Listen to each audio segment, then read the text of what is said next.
اعوذ باللہ من الشیطان الرجیم، بسم اللہ الرحمن الرحیم۔ ناظرین، ایک بار پھر میں آپ کی خدمت میں آپ کا میزبان اطہر کاظمی پروگرام کربلا ایک درسگاہ ایک دانشور کی نگاہ میں آپ کا خیر مقدم کرتا ہوں۔ ہم اس پروگرام کے ذریعے کربلا کے اس معرکے کو پوری دنیا تک نشر کرنے کی کوشش کر رہے ہیں، جس میں پیغامات کربلا، مشن حسین اور امام حسین علی مقام کی جو تعلیمات ہیں اس کو پوری دنیا تک پہنچانا ہے۔ مولا امام حسین علیہ السلام نے جس جنگ و جدل کے ماحول میں محبتوں اور اخوتوں کا پیغام پہنچایا، تا قیامت نہ تو اس سے پہلے کبھی تھا اور نہ اس سے قیامت تک نہ دیکھنے کو ملے گا۔ یقیناً دنیا میں یہ صرف ایک واحد جنگ ہے جس کو جنگ تو کہا جائے گا۔ اکثر آپ دیکھیں کہ کسی بھی دنیا میں جنگ جیتنے والا اپنے ہارنے والے کا سر کاٹتا ہے، لیکن یہاں سر دینے والا جنگ جیت گیا، مورچہ بھی جیت گیا۔ پوری دنیا کے انسانوں پر اپنا راج کرنے والا جس کو امام حسین کہتے ہیں۔ آج کسی بھی مکتب فکر میں جائیے اور صرف نام حسین لیجئے، آپ کو حسین کی محبت نظر آنے لگے گی۔ ناظرین اکرام، ہم اس موضوع پر گفتگو کر رہے ہیں ان تمام دانشوروں سے کہ جن کے اذہان عالیہ میں کربلا کس زاویے سے پیش ہوتی ہے، کیسے وہ ایک کربلا کے پس منظر کو اپنے میسج کی شکل میں دنیا تک پہنچاتے ہیں۔ اس وقت ہمارے ساتھ اسٹوڈیو میں موجود ہیں علی جناب عزت مآب پروفیسر ماروق مرزا صاحب، وائس چانسلر خواجہ معین الدین چشتی رحمۃ اللہ علیہ، اردو عربی فارسی یونیورسٹی۔ یقیناً شیخ الجامعہ ہونے کے ناطے آپ علم و ادب کو آگے بڑھا رہے ہیں۔ علم کی اس معیاری شخصیت کے ساتھ ہم گفتگو کریں گے اور کربلا کے پیغام کو عام کریں گے، یعنی پوری دنیا میں جب یہ پیغام نشر ہوگا تو ہر دل کی آہ سے ایک ہی صدا نکلے گی، لبیک یا حسین، لبیک یا حسین۔ آئیے ناظرین استقبال کرتے ہیں اور اس گفتگو کا مفصل آغاز کرتے ہیں۔ السلام علیکم سر، بہت بہت خیر مقدم۔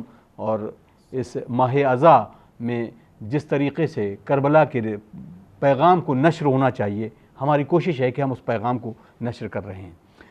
سب سے پہلا سوال کہ جب بھی کربلا کا تذکرہ ہوتا ہے، کربلا نام لکھا ہوا ملتا ہے، تو ایک دانشور، ایک شیخ الجامعہ کربلا کے اس محال سے کیا، کربلا کے اس لفظ سے، کربلا کے اس تحریک سے کیا پیغام دنیا تک پہنچائے گا؟ حاضرین، آپ نے سوال بہت اچھا پوچھا ہے، اور جو کربلا کا نام ہی ایسا ہے کہ جس کا نام آتے ہی پورے جسم میں ایک جھنجھنی سی پیدا ہو جاتی ہے، کیونکہ ہم لوگ عقیدے سے جڑے ہوئے بھی ہوتے ہیں، اور آپ کا سوال ہے کہ درسگاہ سے آپ نے جوڑا ہے، تو درسگاہ تو کربلا ہے ہی ہے۔ اگر کربلا درسگاہ نہ ہوتی تو آپ یہ دیکھیے کہ آج ہندوستان میں نہیں پوری دنیا میں کسی بھی 24 گھنٹے کے کسی بھی ایک سیکنڈ کا کوئی وقت ہمیں ایسا بتا دیے کہ جس وقت اذان نہ ہوتی ہو۔ اسی طریقے سے جب ایک سیکنڈ کے اوپر بھی دنیا میں ہر جگہ اذان کی آواز آپ کو ملے گی، آج ٹھیک اسی طرح پوری دنیا نے کرب و بلا میں امام حسین کی قربانی کو اس طریقے سے اپنی زندگی میں اتارا ہے کہ ہم نہیں، پوری امت مسلمہ بھی ٹھیک اسی طرح کوئی ایک سیکنڈ ایسا نہیں ہوگا جو اس دنیا میں یا حسین کی صدا نہ آ رہی ہے۔ کیونکہ ایک سب سے بڑی بات یہ ہے کہ اگر یہ درسگاہ نہ ہوتی تو یقیناً پھر قرآن نہ رہتا۔ قرآن صامت ہے اور کربلا قرآن ناطق ہے۔ اب صامت کو کون بتائے گا؟ وہ یہی امام حسین۔ اور امام حسین کے بارے میں ہم سب جانتے ہیں، ہم لوگ تو عقیدہ بھی آگے آ جاتا ہے، لیکن آپ یہ دیکھیے کہ دوسرے لوگوں نے جو بڑی بڑی ہستیاں دنیا میں ہوئی ہیں، انہوں نے بھی امام حسین کو اسٹڈی کیا، اسٹڈی کر کے ایک ایسا جملہ انہوں نے کہا کہ جو آپ نے دیکھا ہندوستان کا موومنٹ، ہندوستان کا آندولن، ہندوستان کی آزادی کس مشقت سے ہندوستان کے ہاتھ آئی، لیکن اسی مشقت سے، جس مشقت سے ہمارے پاس آزادی آئی ہندوستانیوں کی، تو جس نے دیش کو آزاد کرانے میں لیڈنگ رول دیا تھا وہ کیا کہہ رہا ہے امام حسین کے بارے میں۔ اس نے جو جملہ کہا وہ یقیناً یہ سمجھ میں آ گیا کہ یہ خالی امام حسین شیعوں کے لیے نہیں، مسلمانوں کے لیے نہیں، ہر درد مند انسان کے لیے امام حسین کا جو معیار و جو جذبہ ہے وہ کسی اور کو آپ نہیں۔ آپ دیکھیے جو ہندوستان کی آزادی میں لیڈنگ رول مہاتما گاندھی کا جو رہا، تو مہاتما گاندھی نے امام حسین کے بارے میں مطالعہ جو کیا تو ایک شبد نکلا ان کے منہ سے، کاش جیسے امام حسین کے پاس 72 تھے، اگر ہمارے پاس ایسے 72 ہوتے تو ہم 24 گھنٹے میں انگریزوں سے ہندوستان کو آزاد کرا لیتے۔ اب ذرا یہ فکر کیجئے کہ وہ شخص جو بیرسٹر بھی رہا، باہر سے بیرسٹر کی انہوں نے پڑھائی کی، کیا ویژن تھا جو انہوں نے پوری طریقے سے ایک سمندر کو ایک کوزے میں یہ سمیٹ کے کہہ دیا کہ کربلا میں کتنی عظیم قربانی دے کے فتح حاصل کیسے کی جاتی ہے، وہ اس کے اوپر روشنی ڈالی تو مہاتما گاندھی نے ڈالی۔ اور یہ دیکھ کے لگتا ہے کہ واقعی میں ہمیں سب کی ضرورت نہیں تھی، اگر ہمارے ہندوستان کو بھی ایسے 72 کے غلام مل جاتے تو واقعی 24 گھنٹے میں دیش آزاد ہوتا۔ لیکن آج کربلا درسگاہ کیوں ہے؟ کوئی بڑے سے بڑا غم، کوئی بڑی سی بڑی کامیابی آپ بغیر امام حسین کو سامنے رکھے ہوئے، اگر آپ نے نہیں بھی ان کا اسٹڈی کی ہے تو آپ عمل میں وہی چیز لاتے ہیں تبھی کامیاب ہوتے ہیں جو کربلا میں امام حسین نے جس منصب پہ، جس پائے تکمیل پہ قربانی دی کہ جس پر خدا کی طرف سے بھی آواز آ گئی، بس حسین بس۔ تو جب اسی لیے کہا گیا، کہتے ہیں ہم لوگ عقیدے میں کہ حضرت علی نے کارنامے دکھائے اور امام حسین نے قربانیاں پیش کی، تو یہ قربانیاں اور وہ کارنامے یہ سب درسگاہ ہیں۔ کیوں؟ یہ دونوں لوگ منسوب کس سے ہیں؟ حضرت علی وہ ہیں جنہوں نے رسول خدا کی آغوش میں آنکھ کھولی، امام حسین وہ ہیں جس نے پیغمبر کی زبان چوسی، تو پھر کیسے نہیں اس میں وہ بات آئے گی کہ جو خواجہ معین الدین چشتی کو بھی کہنا پڑا، شاہ است حسین، بادشاہ است حسین، دین است حسین، دی پناہ است حسین، سرداد نداد دست در دست یزید، حقا کے بنائے لا الہ است حسین۔ آج کیوں ہم اس چیز کو کہہ رہے ہیں؟ جب کوئی بڑا آدمی کسی بڑے اپنے بڑے کے بارے میں کچھ کہتا ہے اور اس بڑے کو بھی لوگ جانتے ہیں کہ یہ آدمی نے یہ بات کہی، تو پھر سب کا سر آگے جھک جاتا ہے۔ اس نے اپنے کو اس صوفی، جو صوفیوں کا صوفی ہے، اس کے آگے اس نے اپنے کو خم کر کے کہہ دیا کہ حسین شاہ ہے، حسین بادشاہ ہے۔ سرکار، ابھی آپ نے خواجہ معین الدین چشتی رحمۃ اللہ علیہ کے بارے میں گفتگو کی، اور ظاہر سی بات آپ اس نام سے منسلک یونیورسٹی سے بھی وابستگی ہے، آپ شیخ الجامعہ ہیں۔ خواجہ معین الدین چشتی رحمۃ اللہ علیہ نے جس طرح کی تعلیمات دی، ہمیشہ آپ دیکھیں ایک لفظ ہے کہ جب بھی گفتگو ہوتی ہے تو ایک شعر پڑھا جاتا ہے کہ مذہب نہیں سکھاتا آپس میں بیر رکھنا، لیکن جب ہم تاریخ کی روگردانی کرتے ہیں، ہم دنیا کو دیکھتے ہیں، آج کے اس پس منظر کو دیکھتے ہیں، تو ہمیشہ لڑائی جو ملتی ہے وہ مذہب بنا بے مذہب ہی ملتی ہے۔ تو کیا وجہ ہے؟ کیا ہم نے تعلیمات ائمہ، تعلیمات کربلا، تعلیمات معصومین کو درکنار کر رکھا ہے؟ یا اگر نہیں کیا ہے تو ہمیں اس تعلیمات کو کیسے آگے بڑھانا ہے خواجہ معین الدین چشتی رحمۃ اللہ علیہ اجمیری کی زبان میں، اور کیسے ان کے جو بتائے ہوئے راستے ہیں ان پہ آگے بڑھ کر؟ نہیں، بالکل ایسا نہیں ہے۔ فرق ایک بہت بڑا فرق ہے اس میں جی کہ آپ نے کہا کہ کیا وجہ ہے، ایسا نہیں ہے۔ امام حسین کو سمجھنے کے لیے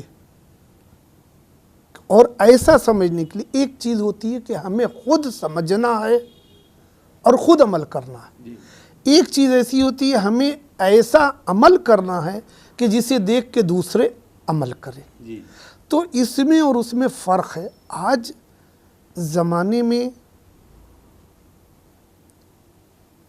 50 سے 60%، 70% ایسے لوگ ہیں جو ہمارے امام کی اقوال تو بخوبی پیش کرتے ہیں، لیکن جس وقت ان کے زبان سے وہ ادا ہو رہے ہوتے ہیں تو اسی میں ایک سایہ ہوتا ہے کہ اس کا عمل ایسا نہیں ہے، لیکن زبان سے تو یہ فرما رہا ہے۔ عمل کی عکاسی جو ہے عمل کی عکاسی ضروری ہے، کیونکہ اگر ہم اپنے کو پہلے، بھئی ظاہر سی بات ہے کسی بھی چیز کے لیے اللہ کی عبادت بھی کرنا ہے تو اس کے پہلے بھی کچھ ارکان ہوتے ہیں، یعنی کہ آپ کو پاک ہونا چاہیے، آپ کو پاک صاف ہونا چاہیے، اور نماز سے پہلے آپ کو وضو کرنا چاہیے۔ اسی طرح امام حسین کے بارے میں اگر ہم کہیں درس دے رہے ہیں تو پہلے ہم اپنی نفس کو پاک کر لیں۔ جب اپنے نفس کو پاک کر لیں گے تب اطہر کاظمی صاحب آپ میری بات کو سن کے عمل کریں گے، سن تو لیں گے، چاہے میں وہ بات کرسی پہ بیٹھ کے کہوں، چاہے وہ بات منبر پہ بیٹھ کے کہوں، سن تو آپ لیں گے، لیکن آپ اپنے عمل میں کب اتاریں گے؟ عمل میں تب اتاریں گے یا عمل میں انہی کی بات اتاری جائے گی جو امام حسین کے چاہے اقوال ہوں، چاہے حضرت علی علیہ السلام کے اقوال ہوں، چاہے رسول خدا کے اقوال ہوں۔ انہوں نے بھی پہلے کوئی بھی چیز ہے خود اپنے اوپر شروع کی، تب اس کی آپ نے سماج میں اور معاشرے میں اس کا ایک پیغام دیا۔ سر آپ نے ایک بات ابھی اسی گفتگو کے بیچ دوران کہی کہ مہاتما گاندھی نے کہا کہ مجھے 72 ایسے مل جائیں۔ ہم ناصران حسین کی گفتگو کرتے ہیں، یقیناً یہ وہ افراد ہیں جس کے لیے معصوم کہہ رہا ہے کہ میرے ماں باپ قربان ہو جائیں۔ ان 72 کے پاس ایسا کیا تھا کہ ادھر لاکھوں کا لشکر ہے، ادھر 72، ادھر لاکھوں کا لشکر جاں بلب اس بنا پہ ہے کہ اس کی کیفیت یہ ہے کہ وہ اپنے آپ میں یکجا نہیں ہو پا رہا ہے، ادھر 72 ہیں مستحکم ایمان اور ایک ساتھ کھڑے ہیں۔ تو ان سب میں دونوں میں فرق آپ کو کیسے نظر آتا ہے؟ کیسے پیغام پہنچایا جا سکتا ہے پوری دنیا تک کہ آؤ دیکھو اگر تم کم ہو لیکن استقامت اگر ہے تو ایسی ہونا چاہیے؟ یہ پیغام کیسے پہنچایا جا سکتا ہے پوری دنیا تک؟ اس کو ایک چیز اور وہ سمجھ لیجئے کہ اللہ کی طرف سے جو 4 کتابیں آئیں، توریت، زبور، انجیل، قرآن سب سے آخر میں آیا۔ ہمارے رسول خدا کو ایک بہت بڑا طبقہ ہے جو وہ کہتا ہے رسول اللہ امی تھے۔ جی اب آپ غور کیجئے، وہ کہتے ہیں کہ امی تھے، ہم کہتے ہیں وہ امی، ہم مانتے نہیں ہیں کہ وہ امی تھے۔ ان دونوں میں فرق کیا ہے؟ اگر رسول خدا کو دنیا میں کسی نے پڑھایا ہوتا تو آج آپ کے قرآن میں وہ اثر باقی نہیں رہتا جو باقی ہے۔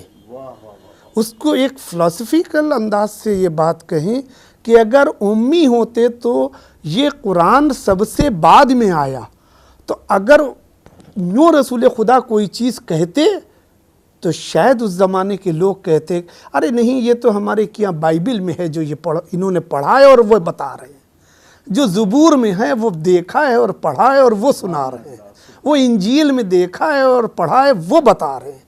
تو اس لیے اللہ نے ان کو امی رکھا کہ تم کسی سے تعلیم نہیں لوگے اور پھر تم تعلیم دوگے۔ تو یہ چیز اس لیے ہمارے قرآن مجید کا وہ معیار ہے کہ جو جہاں پر بس یہ آخری کتاب اور یہ آخری رسول۔ اب ان سے آگے بڑھنا، اب آپ نے کہا کہ ایک طرف امام حسین 72 کے ساتھ، ایک طرف یزید کا لشکر۔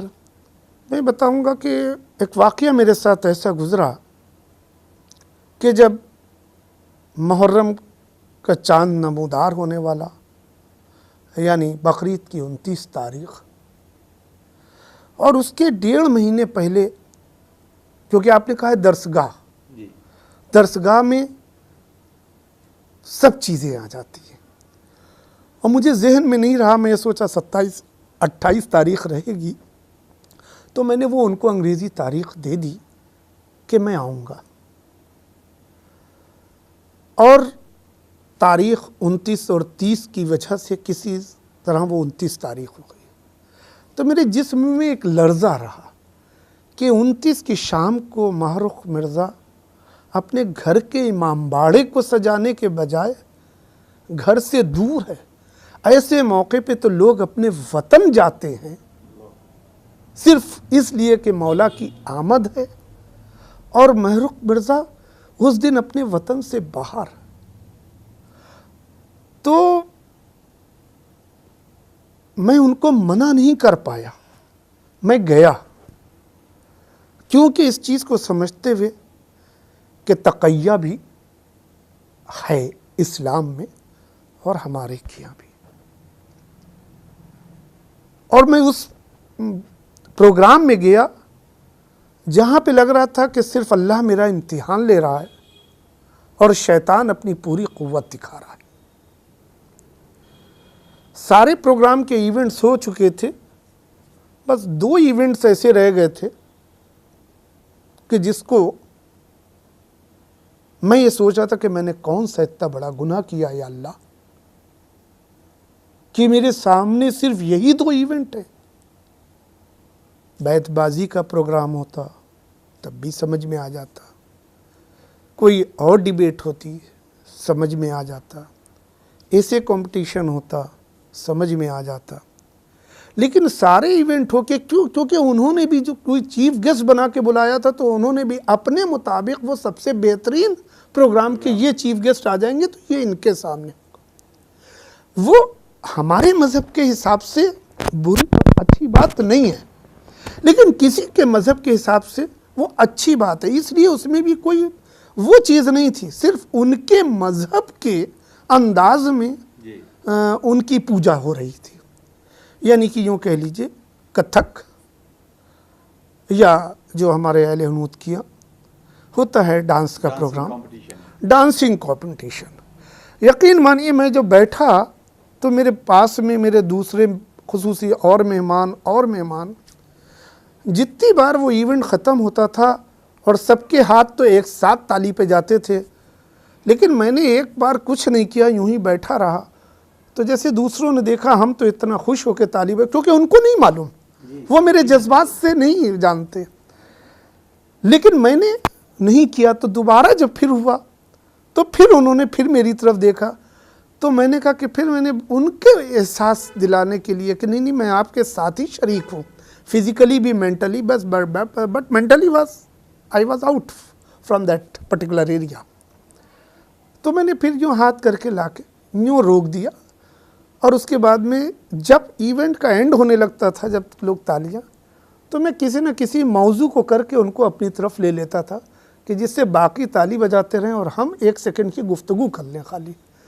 یہ میں کرتا تھا اپنے آپ کے لیے، کیوں؟ اس لیے نہیں کیونکہ میں نے کربلا کے منظر کو جانا ہے، سمجھا ہے، انجمن مظلومیہ کی سابع بیاضی کی ہے، 6 مہینے سے بچے سے لے کر حبیب ابن مظاہر تلک کی قربانی کو ذہن میں رکھا رہا، تب میرے دماغ میں آئے۔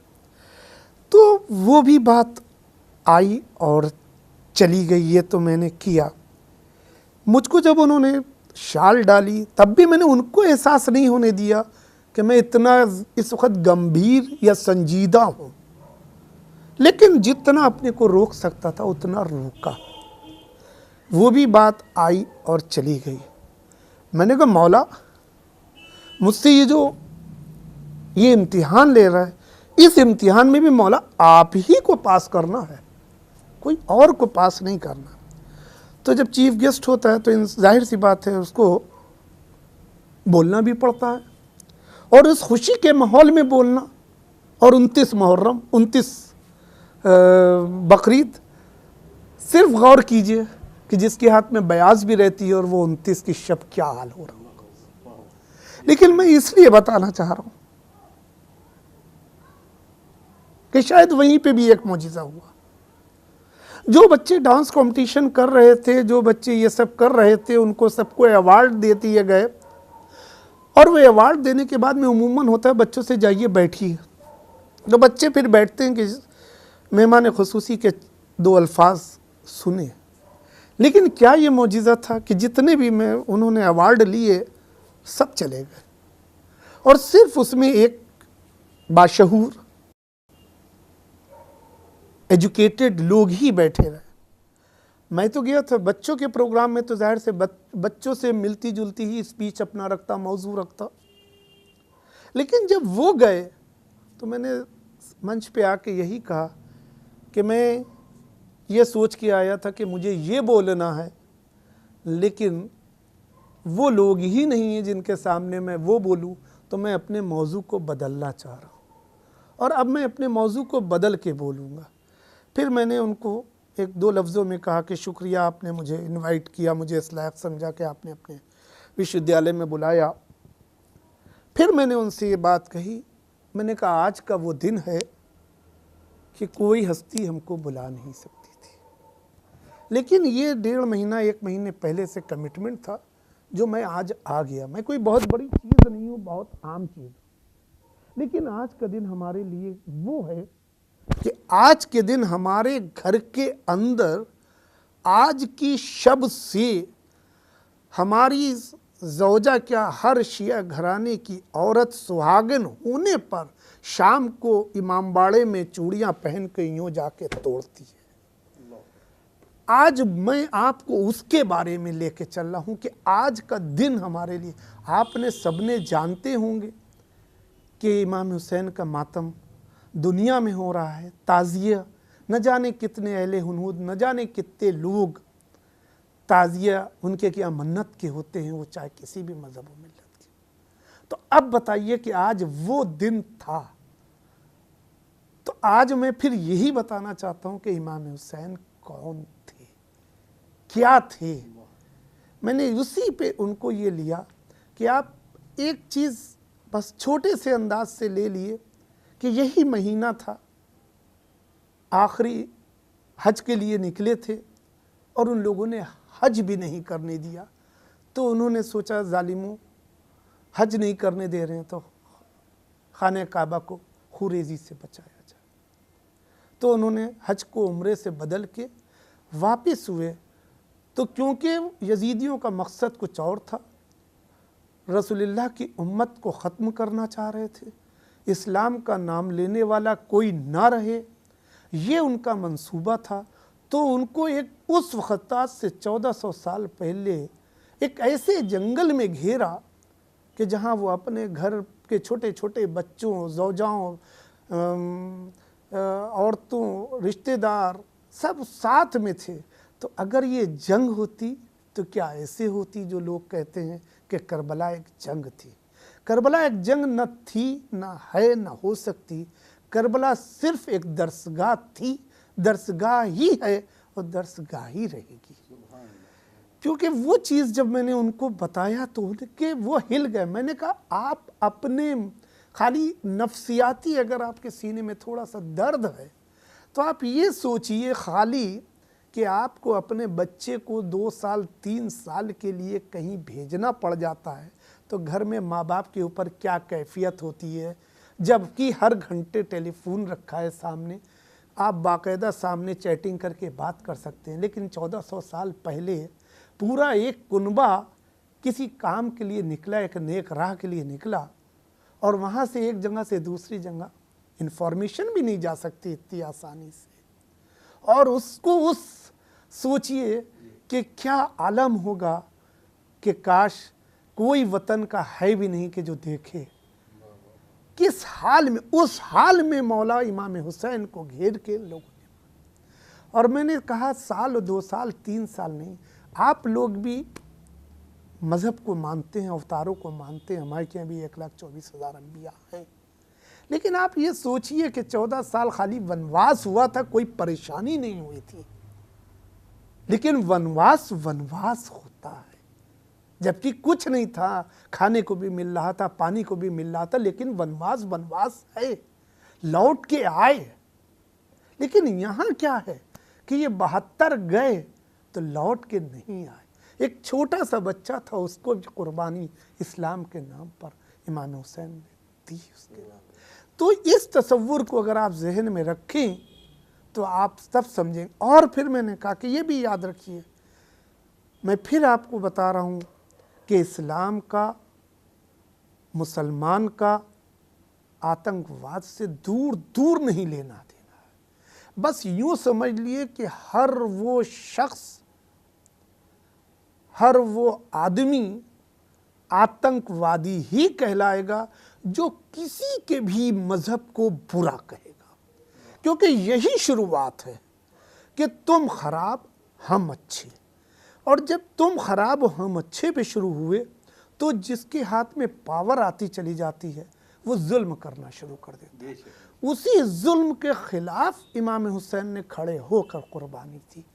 سرکار سر بالکل وقت اجازت نہیں دے رہا، تو بہت جلدی ایک سوال جو بہت اہم ہے وہ یہ کہ اس پورے واقعے میں الحمدللہ آپ نے پوری گفتگو کا ماحصل پیش کر دیا۔ میں چاہوں گا کہ پروفیسر معروف مرزا کو اس کربلا کے ہر عظیم واقعے کے ساتھ ساتھ، یقیناً ہے ہمارے لیے ہر واقعہ عظیم ہے، ایسا کون سا واقعہ ہے کہ جو پوری وجود کو ہلا دیتا ہو اور اس سے ایک ایسا میسیج نکلتا ہو جو عالم انسانیت کے لیے ایک مشعل راہ ہو؟ صرف ایک چیز یہ سمجھ لیے کہ جو امتحان خدا کی طرف سے ہوتے ہیں تو وہ کوئی معمولی امتحان نہیں ہوتے، بشرطے خدا امتحان لے رہا ہو۔ آپ کو امتحان لے رہا ہے تب تو ٹھیک ہے، اگر سزا دے رہا ہے تب نہیں، بڑا فرق ہے۔ لوگ سمجھتے ہیں کہ یہ سزا اور امتحان میں دونوں میں فرق ہے، سختیاں دونوں میں ہوتی ہیں، لیکن ایک چیز وہ دیکھیے کہ ہم نے کربلا میں مولا جناب عباس علیہ السلام، جو اس وقت، کیونکہ حضرت علی کے بیٹے تو امام حسین و امام حسن بھی تھے، لیکن جناب عباس کسی خاص مقصد کے لیے تھے، اور اس وقت اس جری سب کچھ کر سکتا تھا اس کو کچھ نہیں کرنے دیا گیا۔ اور اس پر ایک شاعر نے ایک سینٹنس کہا اپنی جانب میں، تو وہ مذلہ اس کی نیت پاک تھی، اور وہ جناب عباس کی اصلاح کرنا چاہ رہا، اصلاح نہیں، ان کو اپنی محبت میں، ان کی محبت میں ڈوب کے، جیسے ہوتا ہے کہ میں نے تو خیال ہی نہیں رکھا تھا، ارے کاظمی صاحب میں تو یہ میرے منہ سے نکل گیا۔ جس وقت جناب عباس کے دونوں بازو قلم ہوئے تو پھر انہوں نے مشق کو دانتوں سے دبایا تھا، اور ظاہر سی بات ہے دانتوں سے دبانے میں بھی ہم جھک کے تب چلیں گے جب ہمیں کہیں سے خطرہ نہ ہو،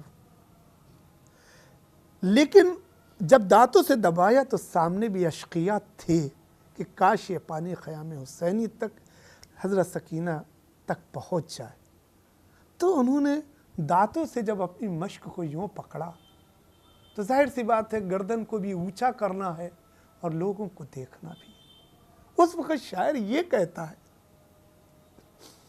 مولا عباس سے یہ کہتا ہے کہ مشق محتاط طریقے سے رہے دانتوں میں۔